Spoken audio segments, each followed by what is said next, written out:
নমস্কার, আমি জ্যোতিষ সম্রাট শ্রী শক্তি। আজকে আমি দেখাবো আমি হাতে কিভাবে লাইভ কুষ্টি তৈরি করি, যেটা আগে রোল কুষ্টি ছিল। সেই রোল কুষ্টিটাই একটা ডায়েরির মতন করে এরকমভাবে তৈরি করা হচ্ছে। হ্যাঁ, এই প্রথম পাতা জন্মচক্র গেল, এখানে ডিগ্রি ধরে ধরে করা আছে। তারপরে হচ্ছে আপনার নক্ষত্র ধরে করা আছে। এবারে আপনার রাশির কারকতা বিচার করা আছে। তারপরে হোরাচক্র বিচার আছে, রেক্কান চক্র বিচার আছে, নবাংশ চক্র বিচার আছে, দ্বাদশাংশ চক্র বিচার আছে, ত্রিশাংশ চক্র বিচার করা আছে, এবারে স্বর্ণালী চক্র বিচার করা আছে,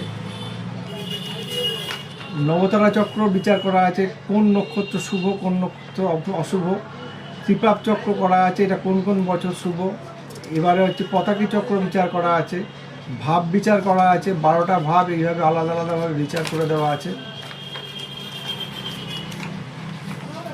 দ্বাদশ ভাব পর্যন্ত আছে। তারপর বিংশোত্তরীয় মহাদশা কত বছর অবধি চলবে দেওয়া আছে। এই বিংশোত্তরীয় মহাদশাকে আবার বিংশোত্তরীয় দশা অন্তর্দশায় বিচার করে দেওয়া আছে। যেটা আগে রোল কুষ্টি আমরা অনেক দূর পর্যন্ত লম্বা দেখা যেত, সেটাই এরকম খাতায় করা হয়েছে। তারপরে হচ্ছে আপনার জাতকের শরীর স্বাস্থ্য কীরকম যাবে, সহজ বাংলা ভাষায় নির্ভুল গাণিতিক পদ্ধতিতে জ্যোতিষ বিচার করা হচ্ছে। এবং আপনার এটা বিদ্যাস্থান বিচার, জাতকের কর্মভাগ্য, জাতকের বিবাহস্থান বিচার, গ্রহ প্রতিকার কী লাগবে এবং জাতকের কোন বার শুভ, কোন সংখ্যা শুভ, কোন কালার শুভ, সব দেওয়া আছে। পুরো ডিটেলস এটা থাকে। তার জন্য আপনারা আমাদের শোরুমে যোগাযোগ করুন, পেয়ে যাবেন।